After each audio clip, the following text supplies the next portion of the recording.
የጌዲዮ ብሔር የዘመን መለወጫና የምስጋና በዓል ዳራሮ ለባህልና ለቱሪዝም ልማት በሚል መሪ ቃል በዲላ ከተማ ሁለገብ ስታዲየም በድምቀት ተከብሮ ውሏል። በበዓሉ ላይ በክብር እንግድነት የተገኙት የደቡብ ኢትዮጵያ ክልል ርዕሰ መስተዳድር አቶ ጥላሁን ከበደ የዳራሮ በዓል የጌዲዮ ሕዝብ መገለጫ የሆኑ የሰላም፣ የፍቅር፣ የአብሮነትና የወንድማማችነት እሴቶችን በያዙ ሁነቶች ባህላዊ ስርዓቱንና ትውፊቱን በጠበቀ መልኩ የሚከበር የክልሉ ድንቅ እሴት መሆኑን ተናግረዋል። በልዩነቶች ደምቀው እንግዳ ከሩቅ በሚጠራ ፈገግታ የሚቀበሉ ያለ እረፍት በስራ የተጠመዱ ታታሪና በአብሮነት የታነጹ ቅን ህዝቦች መኖሪያ ጥንታዊ የጌዲዮ ህዝቦች ቅርሶች መገኛ የታሪክና የባህል ሙዚየም የተፈጥሮ ልግስና ከሰው ልጅ ጥበብ ጋር ተዋህዶ የተገለጠባት የቡናው መዓዛ የጎዳናዎቿ ድምቀት ከመሆን አልፈው አላፊ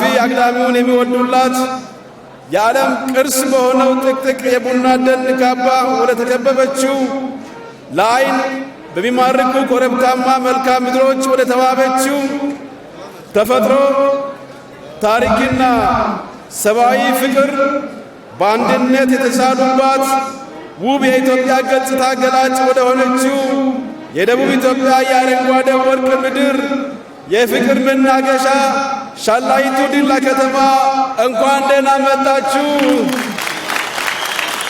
የጌዲዮ ሕዝብ ተፈጥሮን የመንከባከብና የመጠበቅ ልማድ እንደ ሀገር ለተያዘው የአረንጓዴ ልማት ትልቅ አበርክቶ ያለው መሆኑን የገለጹት ርዕሰ መስተዳድሩ የዳራሮ በዓል ዳግም በሰውና በተፈጥሮ መካከል ያለው ቁርኝት የሚታደስበት ታላቅ በዓል ነው ብለዋል።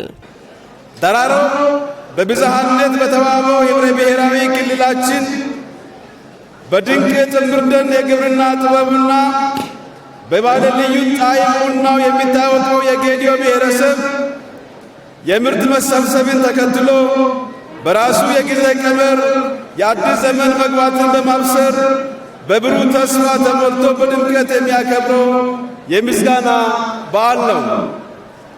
ባህላዊ እሴቱንና ትውፊቱን ጠብቆ የሚከበረው ዳራሮ ሕዝቡ ከዘመን ዘመን በሰላም ላሻገረው ዓመቱን ለፍቶ የላሙን ፍሬ መና ሳያስቀር ምርት ለሰጠው ፈጣሪው ማገኖ በጋራ ምስጋና የሚያቀርብበት መጪው ዘመንም የሰላም እና የበረከት ይሆን ዘንድ ተማጽኖውን የሚያደርስበት ድንቅ በዓል ነው።